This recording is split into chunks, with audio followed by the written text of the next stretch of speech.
Welcome to the Outthinker podcast. Each week, we talk with forward-looking strategists and innovators that are challenging the status quo, leading the future of business, and shaping our world. I'm your host, Kyan Krippendorf, founder of the Outthinker Strategy Network.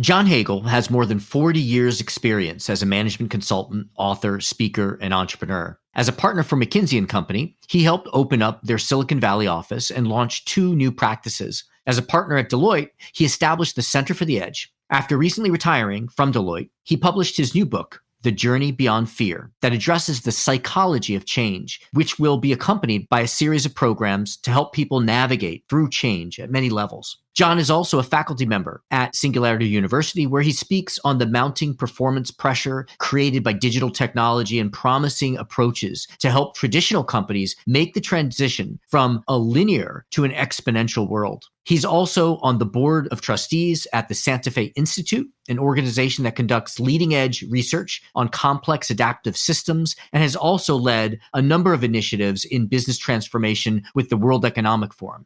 He has served as a senior vice president of strategy at Atari and is the founder of 2 Silicon Valley startups. John is the author of a series of best-selling books, Net Gain, Net Worth, Out of the Box, and The Only Sustainable Edge. He is widely published in major business publications, including The Economist, Fortune, Forbes, Financial Times, and Wall Street Journal, among many others. He has won 2 awards from Harvard Business Review for Best Article and has been recognized as an industry thought leader by a variety of publications and institutions, including the World Economic Forum and Business Week. In this episode, John shares 2 of his most important concepts, zoom out, zoom in, and scaling from the edge. Each will transform the mental model by which you think about strategy. He argues we have been facing for years now a big shift in business. And he unpacks insights from his latest book, The Journey Beyond Fear, which, in the words of Dan Pink, shows how to move past fear to improve performance and deepen meaning. John Hagel. John, thank you so much for being here with us. Just to get to know you a little bit personally, although I have had some time to interact with you, I'd love you to complete this sentence for me. If you really know me, you know that. Wow. I guess you would know that I'm really passionate about exploration and learning, especially when it involves developing approaches that will help people to achieve more of their potential. That's what excites me. I think that we all have unlimited potential, and what we all need are ways to achieve more of that. And where does that come from, your interest in potential? I think it's just the experience of seeing people of so many different backgrounds and contexts achieving things that they never would have imagined possible, and realizing that they actually can achieve even more. That's just the beginning. Phenomenal. Now, you are a strategist, among other things. We're going to get into your work and interests. This is a podcast about strategy. So I ask every guest the same question here, and I've never gotten the same answer twice. So however you want to answer it, what is your definition of strategy? Wow. I think in a business context, and particularly in the context of the world we're living in, I believe strategy is about how to deliver rapidly expanding value to all stakeholders with much less resource and far more quickly and more sustainably, that you can do this over a sustained period, not just briefly, than anyone else. I love that. Would your answer have been different 20 years ago? Oh, yeah. I think that 20 years ago, 30 years ago, business strategy was all about industry structure and understanding the specific position that you need to occupy that's defensible and that can generate value, but it's a fixed amount of value. It's a very static kind of view of the world versus today, which is much more dynamic. Yeah, the metaphor for strategy has shifted, it seems. What got you interested in strategy? Boy, it's been a long journey. I probably got started back in college when I was involved in some student movements and really focused on how to get more impact with less resource, and started to think much more strategically about the actions. Tell us about those movements. What were the purposes? Well, I'll betray my age. This was back in the Vietnam War era, and it was the anti-war movement and anti-draft movement that was really focusing a lot of my attention and effort at the time. Yes. Yeah, got it. Great. So you grew interested in strategy at a young age, and I can see how the new definition of strategy really fits that context. Multi-stakeholder, constrained resources, a kind of common outcome, ecosystem. What are you known for? What are your big strategic ideas that people have adopted? I've been at this for a long time, so there are a lot of ideas, but I would say probably the two that have had the greatest impact and interest is what I call the zoom out, zoom in approach to strategy. And then also an approach to how do you drive transformation of large existing institutions.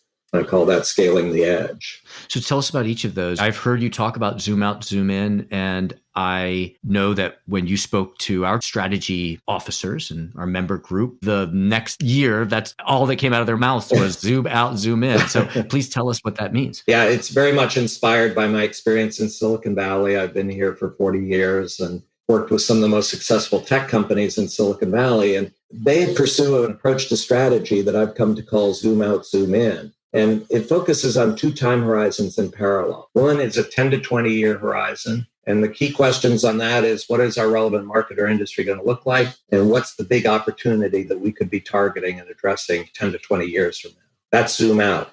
Zoom in, very different time horizon, 6 to 12 months. And on that horizon, the questions are, what are the 2 or 3 initiatives, no more, 2 or 3, that we could pursue in the next 6 to 12 months that would have the greatest impact in accelerating our movement towards that longer term opportunity? And do we have a critical mass of resource against those 2 or 3 initiatives in the next 6 to 12 months? And then how do we measure progress? What are the metrics that we would look at to say, are we making the progress we thought we were going to make? So 2 time horizons, very different time horizons, but constant iteration between the two that I think is very powerful. Yeah.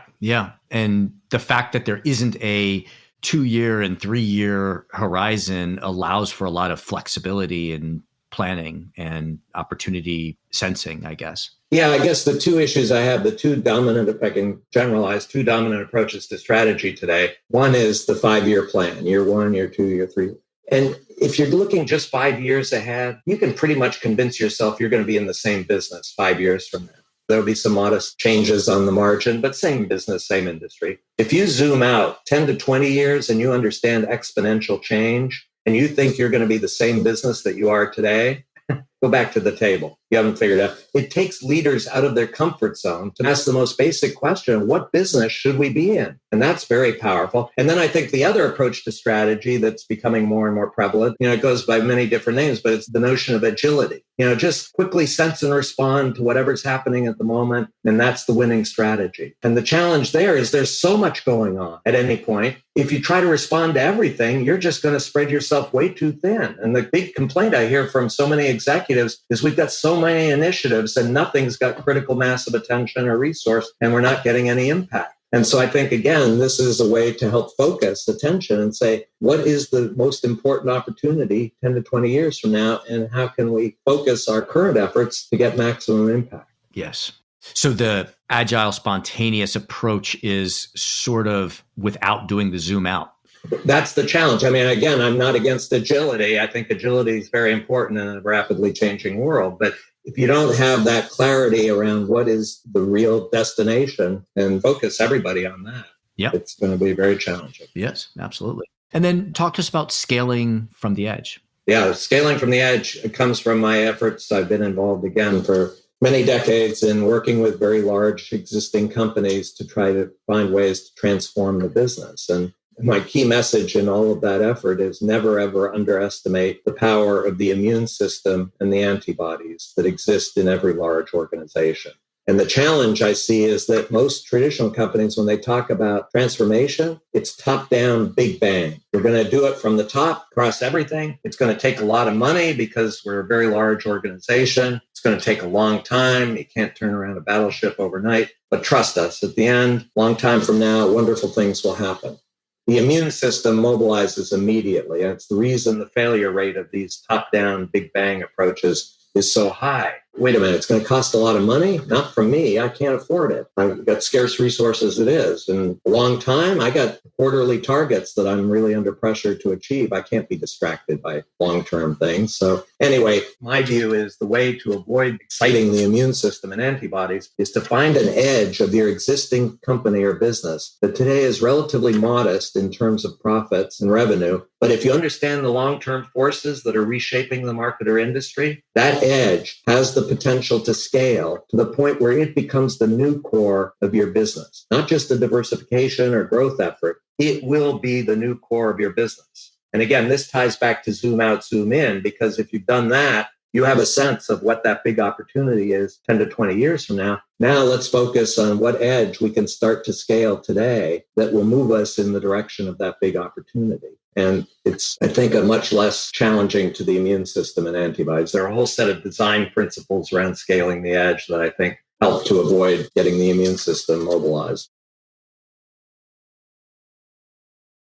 That makes sense. And the idea that that edge can then be the new core as opposed to just a small diversification is exciting.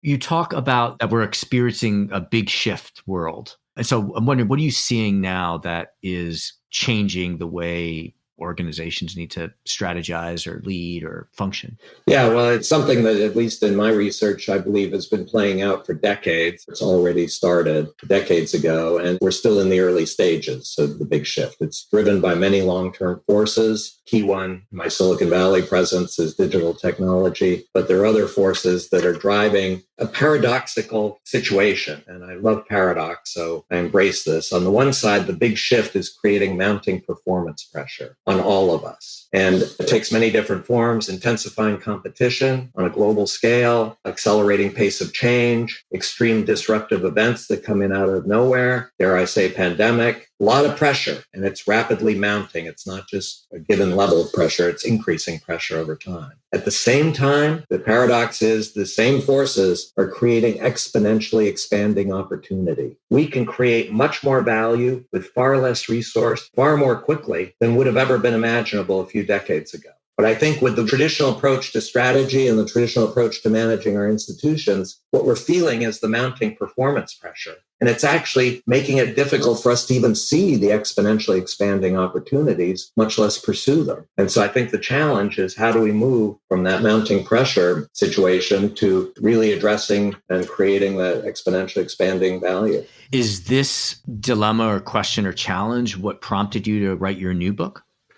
Well, everything that I do is related, so it's connected. I think that what prompted me to write the new book is that I travel around the world as part of my business. And this was 3 years ago when I started writing the book. So 3 years ago, I was seeing that the dominant emotion at the highest levels of organizations, at the lowest levels, out in the community, the dominant emotion that I was feeling was fear. And I think that's understandable, because I believe that's a natural human reaction to mounting performance pressure. Yeah, we're right to be afraid.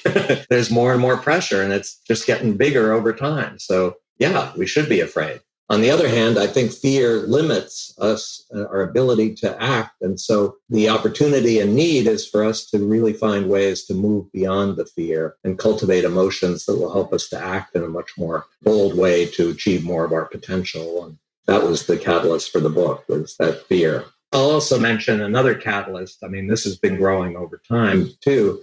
Again, my career has been in business strategy, 40 plus years now. I was taught that if you have the right strategy, everything else works. Everything else takes care of itself. And over time, I began to realize that it's less about strategy and more about psychology. That if we don't understand the emotions that are shaping our choices and actions, all of us, the best strategy is just going to sit on a shelf somewhere. And so focusing on emotions and psychology and how to shape those, in my mind, is a prerequisite if you're going to pursue a bold and value-creating strategy. Because if you're dealing with people who have fear, good luck. Right. So this is beyond the idea of, strategy is what you do, not what you say. So a strategy that is well articulated but not adopted, and that's why you want to understand what management commitment is to the strategy, seems different than a prescriptive stakeholder effort. You're talking about something more permanent, it seems, in landing a strategy. Well, it's kind of a foundation, if you will, before you get to strategy. If you don't understand the emotions that are shaping, first of all, yourself as a leader, because again, I find that many of us are unwilling to even acknowledge the fear that many of us are experiencing as leaders. Again, my experience was if I can build trust with leaders in the privacy of their office, they tell me how much fear they have. They're going to lose their job at any moment because if they miss by a percentage point, they're gone. And the pressure is mounting constantly and unexpected events are coming at them out of nowhere. So again, very understandable, but starting with the leader's emotions and then going in through the organization, then going out to stakeholders, understanding emotions in all levels is really a critical prerequisite.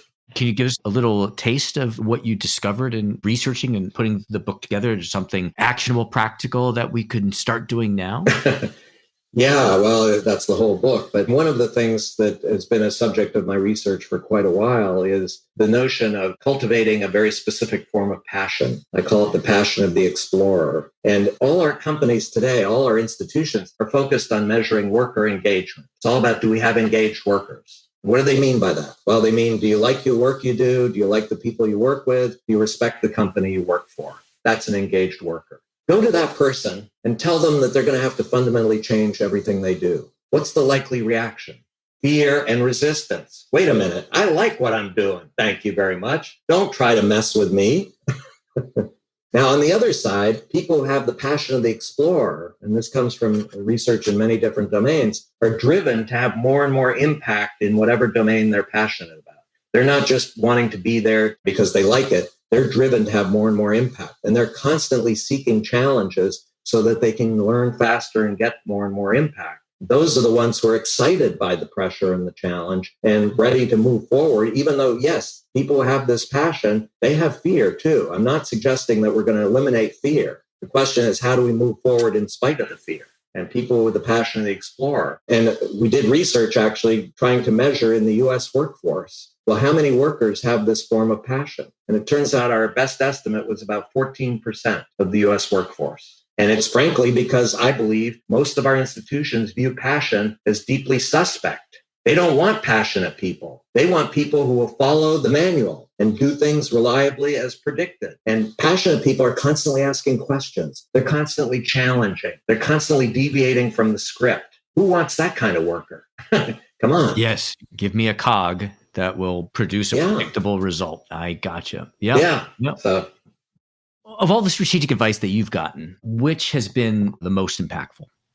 Boy, I think that one piece of advice was just this notion that no matter how smart any one individual is, people are going to learn a lot faster if they come together and work together to learn faster. That's something that I think is still pretty counterintuitive to most businesses today. It's all about the individual or measuring the individual. And over time, I've come to believe that really those who come together, especially when you're, and again, here's a distinction that I think is important. When I talk about learning for most executives, they think about it as training programs. Oh yeah, we do learning. We have training programs, but that's all about sharing existing knowledge.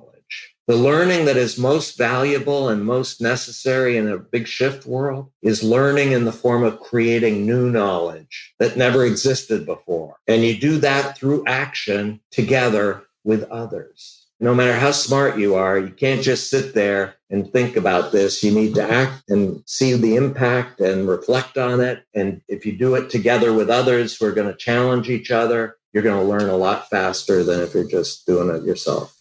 Wow. Yes, that is a mind shift, creating knowledge versus sharing existing knowledge. All right. So unfortunately, I think we're going to have to wrap up, but I'd love to know what you're working on now and what can we do to be part of what you're doing next. Wow. I would certainly appreciate any help and support I can get. It's a new chapter in my life. I mentioned the new book, The Journey Beyond Fear. That'll be coming out on May 25th. It's already up on Amazon for pre-order. But my intent is to create a new kind of center that will be based on the book. I call it an activation center rather than a research center, in the sense that the focus of the center is to help activate people, motivate people to act so that they can move beyond fear. And I'm creating a set of programs. I'm already doing some pilot programs that will give people the tools and approaches that I believe can help them to make that journey. And the goal of the center is to be supporting the people on that journey. Beautiful. That sounds something that's worth dedicating yourself to. I'm excited. John, thank you so much for being here with us. And I wish we had more time, but thanks for the important work that you're doing for all of us. I appreciate your interest for sure. Thank you.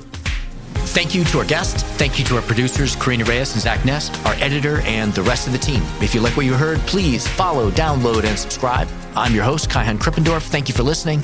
We'll catch you next week with another episode of Outthinkers.